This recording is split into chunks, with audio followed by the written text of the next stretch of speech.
Hola y bienvenidos a una nueva sesión de conversación sobre contingencia política y asuntos públicos acá en Acerta. Esta vez queremos revisar el panorama político peruano, sacudido hace ya más de un mes, luego del fallido intento del expresidente Pedro Castillo de disolver el Congreso Nacional, con el cual no tuvo sino permanentes desencuentros desde que asumiera en julio del año 2021. Su sucesora, Dina Boluarte, no ha conseguido ni aplacar las manifestaciones ni consolidar un gabinete que la pueda acompañar en esta etapa. Así, su futuro y su cronograma parecen constantemente desafiados. Para entregarnos más detalles de la crisis, tenemos de invitado a alguien que la ha estado siguiendo día a día. Está conmigo Álvaro Delgado, socio de Acerta Perú. Álvaro es sociólogo de la Universidad Católica del Perú y Executive MBA de la Universidad Adolfo Ibáñez, y cuenta con una amplia experiencia en materias regulatorias y de análisis político gracias a su paso por diferentes estamentos públicos y privados del Perú. Álvaro, es un verdadero gusto de poder contar contigo hoy para que nos puedas exponer sobre el panorama político peruano. Gracias, Ian. Saludos a todos. Espero poder de manera sintética transmitirles un poco de claridad respecto a lo que pasa en el Perú. Hemos preparado una brevísima presentación para estructurar esta presentación y empezamos un poco como antecedentes mirando a los presidentes de los últimos 30 años. Como recordarán, Fujimori gobernó 2 periodos y tuvo después una salida cuando intentó quedarse para un tercer mandato, cuya transición fue conducida por Valentín Paniagua. Tuvimos luego 3 periodos normales, digamos, en términos de plazos de presidentes con Alejandro Toledo, Alan García y Ollanta Humala, hasta que en el último quinquenio, cuando fue elegido Pedro Pablo Kuczynski en el 2016, esto se vio interrumpido y se agravó, digamos, la situación de crisis derivada de la confrontación política que vimos desde hace, me atrevería a decir yo, esas 3 décadas, a pesar de que han habido, digamos, momentos de relativa estabilidad. La génesis de nuestros problemas son muy anteriores a la actualidad del día a día, ¿no? Pedro Pablo Kuczynski se vio obligado a renunciar en el 2018, asumió su vicepresidente que no pudo completar el periodo porque fue vacado, después de haber disuelto el Congreso también en una escalada de enfrentamiento entre el Ejecutivo y el Legislativo. Manuel Merino duró apenas una semana y tuvo que hacerle la posta a Francisco Sagasti, otro congresista como Merino, que condujo la transición hasta que Pedro Castillo fue elegido en el 2021. En una segunda vuelta como Kuczynski y Humala contra Keiko Fujimori. Y como ya todos sabemos y Ian ha comentado, bueno, Castillo fue vacado el 7 de diciembre después de un intento fallido de golpe de Estado. Vamos a entrar luego a ver eso. Pero vale la pena revisar también la situación del Congreso en el Perú, ¿no? Nuestro Congreso, esa es la caracterización hoy, pero en realidad usualmente ha sido así. Suele estar fragmentado, hoy más que en los últimos años tal vez. El hecho de que los congresistas en el Perú no puedan reelegirse hace que tengamos nuevos congresistas inexpertos cada vez, ¿no? Algunos antiguos congresistas podrían volver a postular, pero solemos tener muchas caras nuevas en cada congreso y responden a intereses particulares y no hay un liderazgo definido, ¿no? Si miramos cómo se conformó este congreso en julio del 21, cuando asumió el poder Pedro Castillo, la bancada mayoritaria era de Perú Libre, la de su partido, con 37 congresistas. Hoy quedan 15 y se han abierto, digamos, nuevas bancadas o creado nuevas bancadas satélites de Perú Libre, pero que rompieron con, digamos, la órbita alrededor de Vladimir Cerrón. Yendo de izquierda a derecha, digamos, tenemos también a Cambio Democrático, que se ha mantenido relativamente estable en número, y el número de no agrupados ha crecido de manera significativa por diferentes cambios que se han dado en la conformación de estas bancadas, ¿no? De hecho, en el Perú no suelen cambiar los congresistas, normalmente los 130 que son elegidos terminan el mandato, salvo fallecimientos y cosas inusuales, pero en estos días hemos tenido 2 cambios de congresistas. Ayer juró Nelcy Heidinger, en reemplazo de un congresista, Freddy Díaz Vacado, inhabilitado y desaforado por una denuncia de violación sexual que está investigando la Fiscalía. Y hoy día acaba, hace pocas horas, de ser vacado en el Congreso también un congresista de Somos Perú, y su accesitario va a entrar. Pero simplemente quiero graficar esta situación de fraccionamiento que de hecho impide llegar a consensos en muchas ocasiones y tiene a la gente, a la población, digamos, descontenta, como vamos a ver más adelante también. El último día de Castillo, como leí en una nota interesante, desayunó como presidente, almorzó como dictador y cenó preso, ¿no? Trató de disolver el Congreso, reestructurar el sistema de justicia en el Perú, instaurar un gobierno de excepción.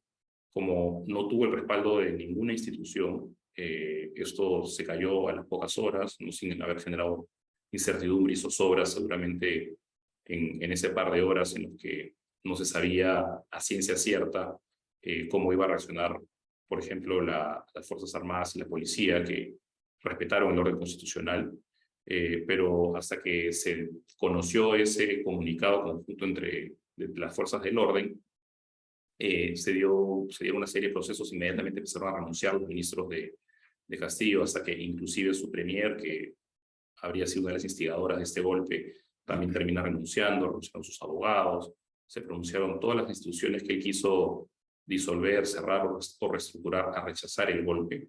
Se adelantó un proceso de vacancia que estaba previsto para esa misma tarde, se adelantó un par de horas. En la votación, con una absoluta mayoría de 101 votos de los 130 congresistas, Castillo fue vacado y Dina Boluarte convocada para juramentar como la presidenta de la República. Es la primera presidenta mujer, y cometió un error, tal vez no saber leer que el suyo iba a tener que ser también un gobierno de transición. Juramentó hasta el 2026, que es el periodo en el que le tocaba culminar esta plancha presidencial electa del 2021. Y bueno, los resultados ya los conocemos y vamos a entrar en detalle más adelante. Pedro Castillo hoy día está, bueno, desde ese entonces arrestado. Ya el Poder Judicial le dio 18 meses de prisión preventiva. Su familia, su esposa y sus hijos se asilaron en México. Está enfrentando cargos no solamente de rebelión y conspiración, sino también una serie de cargos por delitos de corrupción, ¿no? Se les indica como líder de una organización criminal y una serie de otros delitos que la Fiscalía de la Nación ya había denunciado ante el Congreso, y de hecho fueron un poco los que motivaron la tercera moción de vacancia que termina con su mandato. Curioso, y seguramente lo han leído, es que a la mañana del día del golpe fallido no estaban los votos para vacar, ¿no? Él parece que fue mal asesorado o simplemente esto es, digamos, una torpeza más que termina con su gobierno, ¿no? La comunidad internacional ha respaldado mayoritariamente a Dina Boluarte y también, con algunas excepciones, ha condenado el golpe de Castillo, pero México, país que asila a su familia, Andrés Manuel López Obrador y, digamos, motivando a Petro en Colombia, a los presidentes de Bolivia y Argentina, sacaron una comunicación un comunicado cuestionando a Castillo, diciendo que la derecha, que hoy respalda a Dina Boluarte, había dado un golpe. Y de hecho todo ha sido tan rápido que mucha gente en el país ese día salió a trabajar y no está pendiente necesariamente de las noticias, y se enteraron en la tarde que Castillo ya no era más presidente, y el tema del golpe, digamos, que quiso dar no es conocido necesariamente por la población, particularmente la población, digamos, de zonas rurales, andinas, que sufren la exclusión y que eran su bolsón de votos. Eso también explica de alguna manera la reacción de la gente, ¿no? Bueno, ante esta situación, nuestra Cancillería en Perú llamó a consultar a los embajadores en estos 4 países. Honduras y Venezuela también se han pronunciado criticando a Dina Boluarte. Y hoy día, bueno, estamos sin embajador en México, porque se fue declarado persona no grata y de hecho viajó con la familia de Castillo, acompañándolos para su asilo. Acá esto un poco son el resumen de los días de Boluarte en el cargo, ¿no? Ella, como lo decía antes, cometió el error de explícitamente señalar su intención de mantenerse en el cargo hasta el año 26. Es un error porque, bueno, ella, si bien fue elegida por Perú Libre legítimamente como vicepresidenta, y por eso es que hoy ocupa el cargo que dejó Castillo, en realidad no había sido ya expulsada del partido, ¿no? A pesar de ser una integrante antigua de ese partido liderado por Vladimir Cerrón. Ella era miembro de Perú Libre desde antes de que se llamara Perú Libre, cuando era Perú Libertario, en las primeras gestiones de Cerrón como gobernador regional. Es una persona, digamos, de ideología y de corazón de izquierda, pero que ante la situación, digamos, se vio obligada a aceptar el cargo y ser respaldada por las fuerzas del orden y por las bancadas de centro y derecha en el Congreso. Pero sin bancada, sin partidos, sin respaldo popular, claramente no iba a ser posible que llegara hasta el 2026. Se demoró algunos días en convocar cuadros para conformar su primer gabinete, liderado por el premier Angulo, pero ya habían empezado las protestas pidiendo, entre otras cosas, su renuncia, el adelanto de elecciones, el cierre del Congreso, en menor medida también, bueno, la Asamblea Constituyente y algunos, inclusive la liberación de Castillo y hasta su restitución en el poder, ¿no? Esto, digamos, se explica por lo abrupto del cambio y porque, de alguna manera, Perú está polarizado desde la última elección, en realidad desde algunas elecciones anteriores también, pero se ha exacerbado esta polarización entre el campo y la ciudad, Lima y las regiones del interior del país, los pobres y los ricos, digamos, y evidentemente un componente de racismo también, ¿no? Bueno, estas manifestaciones se tornaron violentas, hubo represión, empezaron algunos muertos, y eso obligó a que Dina Boluarte recompusiera su gabinete. Lo tuvo que hacer a los pocos días, el 21 de diciembre, y al día siguiente de que ya se había votado en primera votación en el Congreso un proyecto de adelanto de elecciones para abril del 2024. Se estarían adelantando 2 años, acortando 2 años el periodo por el cual fue elegido Castillo y Dina Boluarte en la plancha presidencial, ¿no? Esta es una propuesta de la propia Dina Boluarte que la hace el mismo lunes 12 de diciembre, después de anunciarlo el domingo en la noche, al día siguiente de la juramentación de su primer gabinete, ante la escalada de la violencia de las manifestaciones que hasta ahora continúan, ¿no? Hubo una tregua para fiestas y a partir del 4 de enero empezaron nuevamente las marchas concentradas, particularmente en el sur. En Puno se dio un número importante de fallecidos a consecuencia de estas marchas, y a pesar de ello, el gabinete de Otárola obtuvo la confianza que está obligada a pedir al Congreso. Vamos a ver luego el detalle. Sin embargo, este gabinete ya también tuvo un par de bajas la semana pasada, y Dina Boluarte estuvo obligada a juramentar a 2 nuevos ministros en las carteras de Trabajo y Cultura, además de Interior, que es, digamos, no renunció, pero fue entregado como responsable político de las muertes por las que se critica a la presidenta. ¿Cuáles son los pedidos de la gente? Como lo habíamos dicho, ¿no? La renuncia de la presidenta, el cierre del Congreso y también la Asamblea Constituyente. Estas encuestas del domingo revelan que la popularidad o el respaldo de Dina Boluarte se mantiene alrededor del 20%, pero se ha reducido puntos, digamos, desde diciembre que asumió el cargo. Esos son los datos de Ipsos. Otra encuestadora tiene números similares.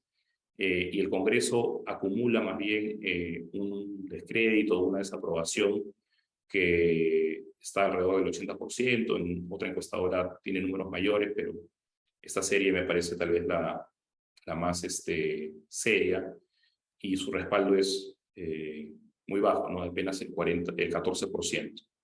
Y si vemos la encuesta de IEP comparando mayo del año pasado con el último dato, habría aumentado de manera significativa, digamos, el pedido de que se convoque una asamblea constituyente. Entonces, digamos, esta situación explica por qué todavía siguen dándose estas protestas, ¿no?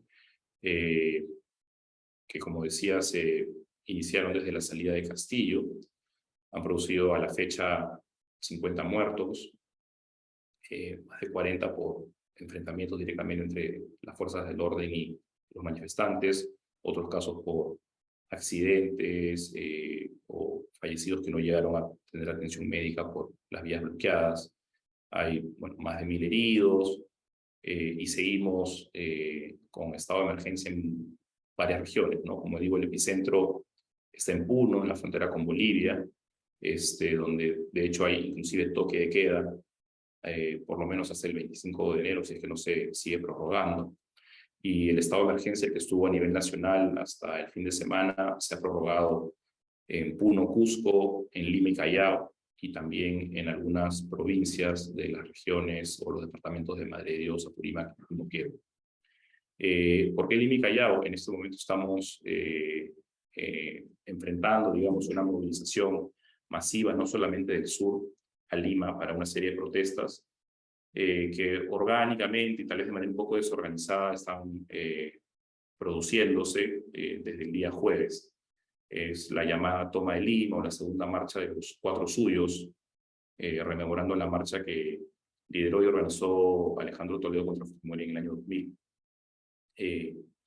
Entonces, bueno, digamos, la situación de incertidumbre y de problemas para el gobierno no ha terminado.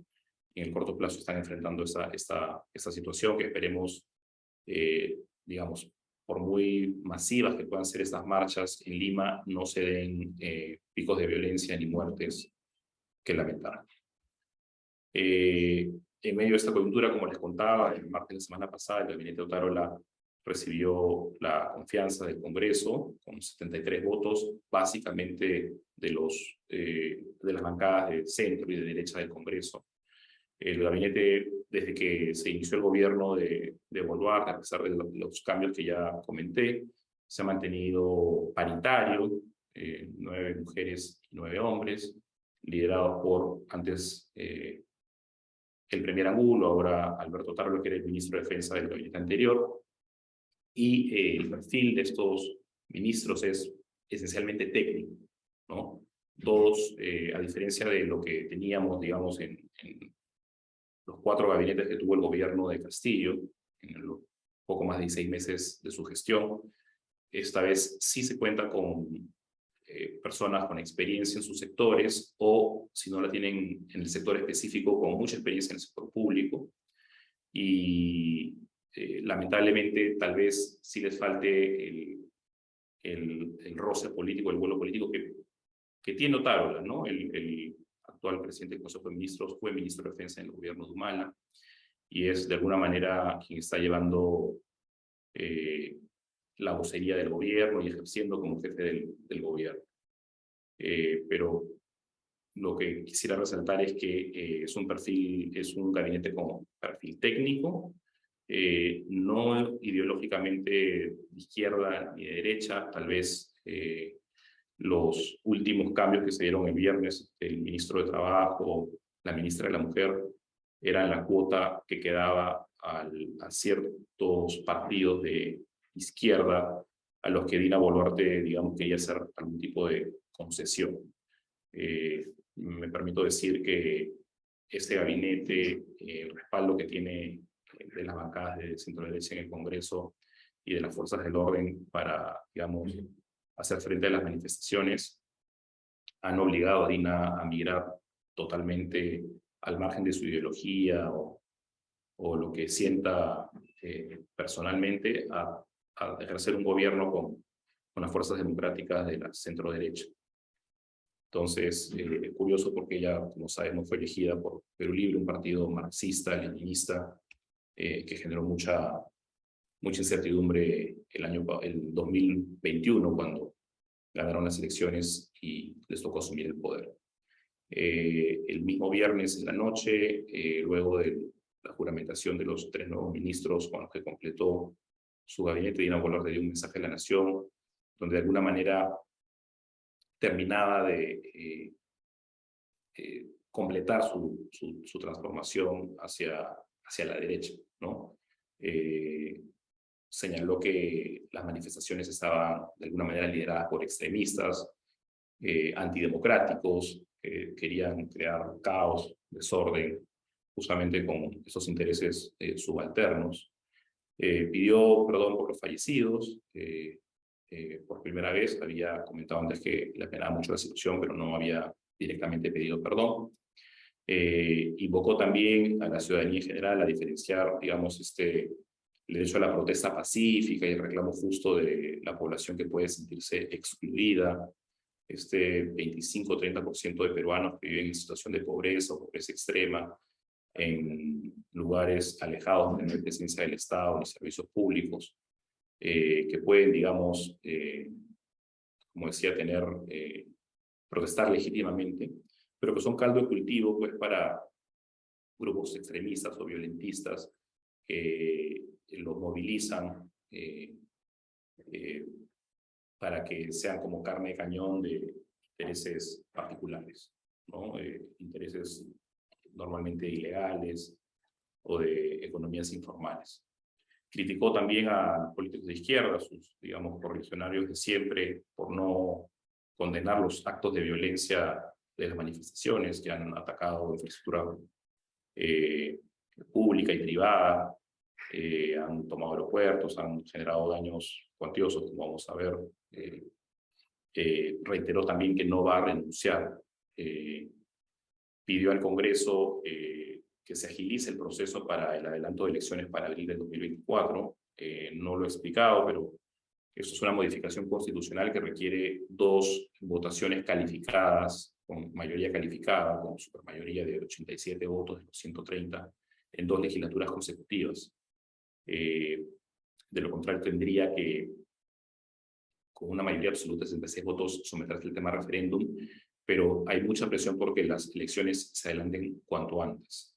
Entonces, la primera votación ya se dio, justo el día antes de la juramentación del gabinete de Tarola. De hecho, me parece que estratégicamente se esperó esa votación antes de nombrar a Alberto Tarola, el anterior ministro de Defensa, como presidente del Consejo de Ministros, porque de alguna manera para los congresistas de izquierda era un premio a alguien que era corresponsable de las primeras muertes que se produjeron en diciembre. La segunda votación está prevista para marzo, que es cuando le toca, después del receso legislativo de febrero, le toca volver a funciones al Congreso, pero ya hay un pedido de adelanto para que a partir del 15 de febrero se adelante en 15 días, digamos, esta legislatura y pueda darse esta segunda votación que termine con jurar el adelanto de elecciones para abril del 24 y con la esperanza de que esto baje la presión a los reclamos. También saludó a las investigaciones de la Fiscalía, que de hecho le incluyen, comentó que ella y los ministros iban a llenar las investigaciones que tienen que ver con los muertos por el exceso del uso de la fuerza. Pero también se indicó y pidió que se identifiquen los verdaderos responsables de las muertes, ¿no? Hizo suyo el argumento de que están ingresando por el sur del Perú armas de un tipo que no usa la policía ni las Fuerzas Armadas y que serían, digamos, responsables de algunas de las muertes por los propios manifestantes. También trató de explicar de que el cierre del Congreso, que es uno de los pedidos de los manifestantes, no es posible jurídicamente, ¿no? Tampoco liberar a Pedro Castillo, que ese es un pedido que tal vez cada vez es minoritario, o convocar una asamblea constituyente, no es algo que esté en poder del Ejecutivo, tiene necesariamente que pasar por el Congreso, y de hecho puso el caso chileno como un ejemplo de que después de más de 2 años el proyecto de constitución fue rechazado, está iniciando un nuevo proceso.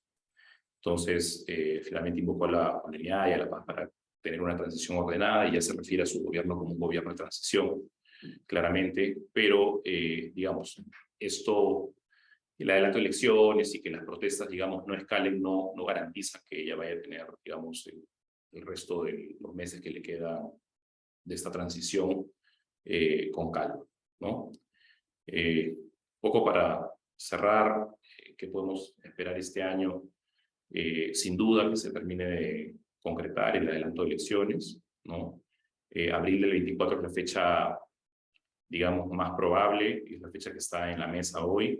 Falta, como decía, esta segunda votación que se va a dar a partir de la segunda quincena de febrero, si es que se adelanta la próxima legislatura, pero podría darse antes, como vamos a ver o explicar en unos minutos, si es que se dan determinadas condiciones. Esto demora y es complejo porque requiere una modificación constitucional. Sin embargo, el hecho de que se acabe la emergencia presidencial, que renuncie Dina o sea vacada más adelante, la hipótesis negada de que quieran vacarla, aunque ya hay un proceso de una moción de vacancia presente, que está recogiendo firmas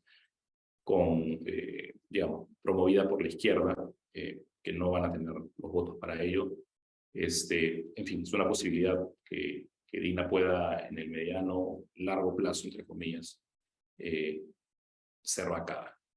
Y lo que va a ser permanente es este cuestionamiento a su permanencia en el cargo, ¿no? Las dos alternativas, digamos, que tenemos es básicamente que permanezca. Creemos que hasta el 2024, la transición en julio, que es la fecha de cambio de gobierno, resistiendo protestas, con el apoyo que hoy tiene de las fuerzas del orden y de la derecha. Vemos muy poco probable que la situación se estabilice, digamos, y ella tenga cierta tranquilidad para gobernar. Y la otra alternativa, por supuesto, es que renuncie, ¿no? Por la agudización de las protestas, de los pedidos, digamos, de los manifestantes, como ya explicó la presidenta, el cierre del Congreso es inviable, la liberación de Castillo o la Asamblea Constituyente, digamos, no son cosas que puedan activarse rápidamente. Sin embargo, la renuncia de Dina Boluarte sí es algo que es posible y está en manos de ella solamente, ¿no? Y de hecho es el único pedido que ha crecido en aprobación, digamos, ¿no? A raíz de las muertes que se han dado por la represión de estas protestas, algunos grupos, digamos, razonables de centro-izquierda, organizaciones de derechos humanos, o, digamos, gente que ve con malos ojos que la derecha y el fujimorismo estén respaldando a Dina Boluarte, se han sumado al pedido de la renuncia, ¿no? ¿Y qué pasa si renuncia? Además de, como decía, la Constitución establece que cuando se acaba la fecha presidencial, asume el presidente del Congreso o la presidenta del Congreso, quien está ejerciendo el cargo, tiene que convocar a elecciones de manera inmediata. Entonces te olvidas de las dos legislaturas y de tal vez, si esta renuncia se produce pronto, podría darse una elección este mismo año. Entonces, hay ahí una cierta tensión, ¿no? Y los hitos tal vez que tiene que enfrentar Boluarte en el corto plazo son esta marcha de la llamada toma de Lima. Si escala la violencia, si han habido muertos en estos días, podría, digamos, activarse y presionarla mucho el pedido de renuncia. Nosotros creemos que no va a tener, digamos, pueden haber manifestaciones importantes. De hecho, hay movilizaciones de todo el Perú que, como digo, empezaron el jueves y el sábado una marcha masiva, pero siguen sumándose diferentes regiones y esto va a seguir. Entonces, en este corto plazo tendría que terminar de definirse si la toma de Lima tuvo el impacto que se esperaba o no. Nosotros creemos que va a pasar. La siguiente etapa es cuando se adelante la legislatura en febrero o en marzo y se vote por el adelanto de elecciones en segunda votación.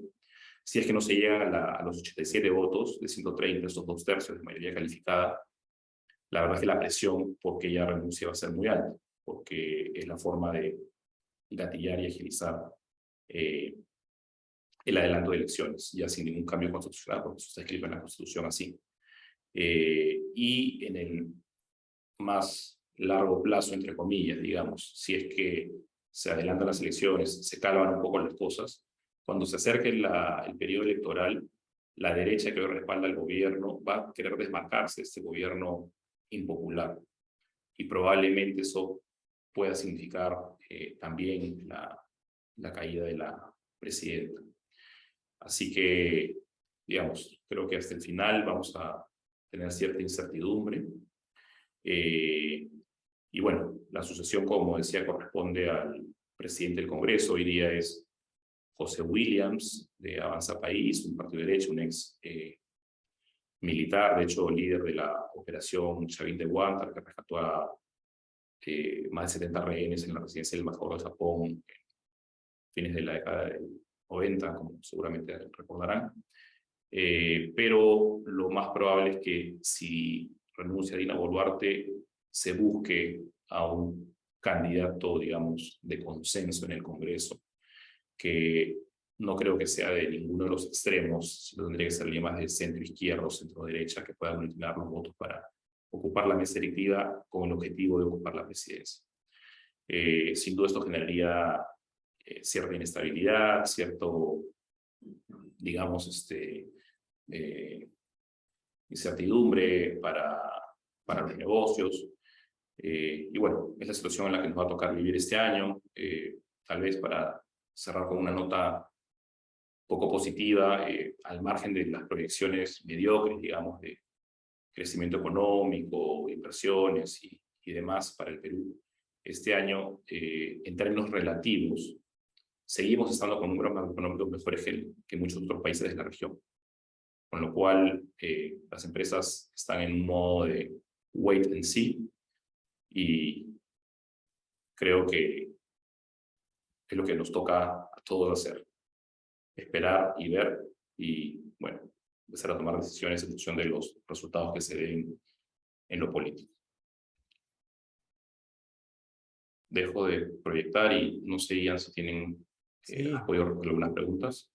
Primero, muchas gracias, Álvaro. Muy completa la presentación. Creo que da un panorama bastante amplio de lo que está ocurriendo en el Perú. Y sí, tengo un par de preguntas que me gustaría hacerte. Y parto tratando de asimilar el fenómeno con lo que nosotros atravesamos hace unos años en Chile. Y a propósito de una cifra que tú mostraste de una encuesta respecto al apoyo que habría para activar, iniciar o habilitar lo que denominaste como un proceso constituyente. ¿Hay algún tipo de liderazgo hoy o se avisora que podría aparecer dentro de las fuerzas de protesta que tenga esta bandera del proceso constituyente? Pensando también en las elecciones que tú mencionabas, potenciales en abril, ¿podría formarse alguna fuerza política que tenga como primera promesa la de activar un proceso constituyente en el Perú? Sí, de hecho, la izquierda y la izquierda más radical, digamos, representada por Perú Libre, llevan el tema en su diario, ¿no? Castillo lo puso en la mesa y no prosperó. De hecho, llegó a presentar un proyecto de ley para que se convocara una asamblea constituyente.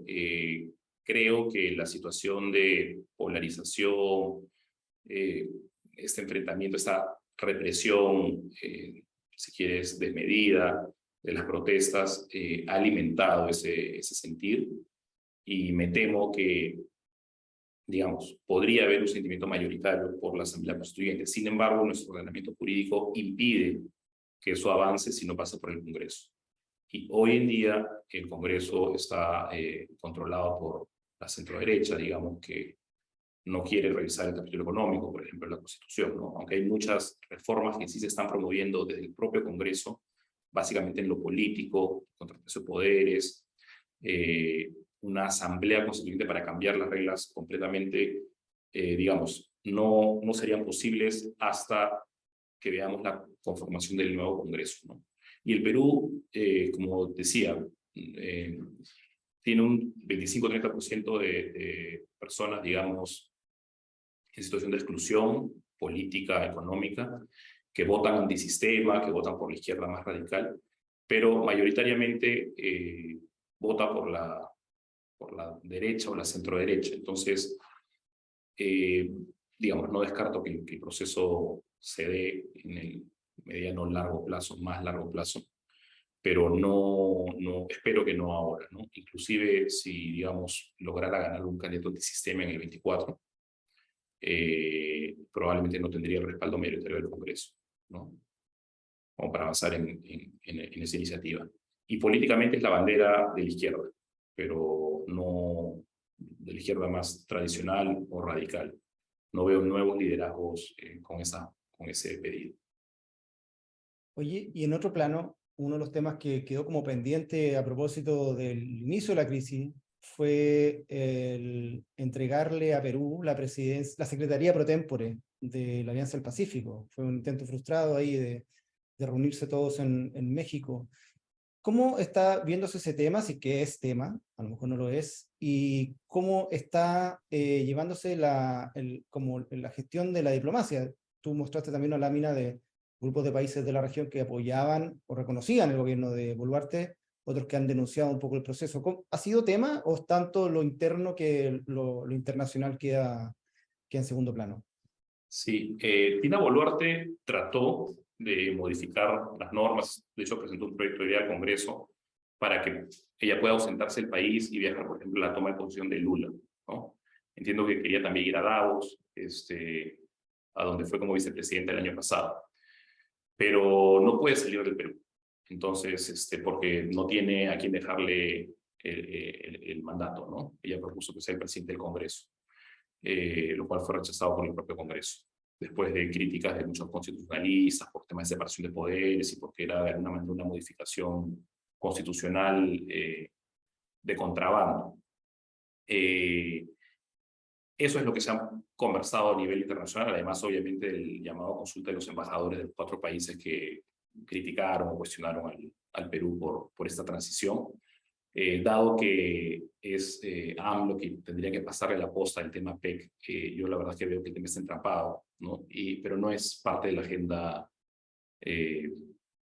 digamos, política del Perú, ¿no? Creo que pocas personas se acuerdan de que a Castillo no le dieron permiso para viajar a México y que por lo tanto es que, digamos, se suspendió el tema y que quisieron venir y bueno, cuando les tocaba venir ya Castillo no estaba, ¿no?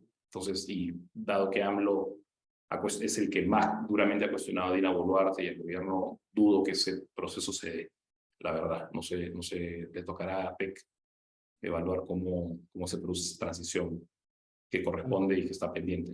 A la Alianza del Pacífico. Perdóname, a la Sí, Alianza del Pacífico. no hay problema, no hay problema. Oye, Álvaro, quiero darte las gracias por darte este tiempo y por dedicarle muchas horas, imagino, a la presentación que hiciste. Está muy completa. Creo que las personas nuestros auditores que escuchen, perdón, que vean este video van a estar mucho más informados de lo que está ocurriendo en Perú y te deseo mucha suerte.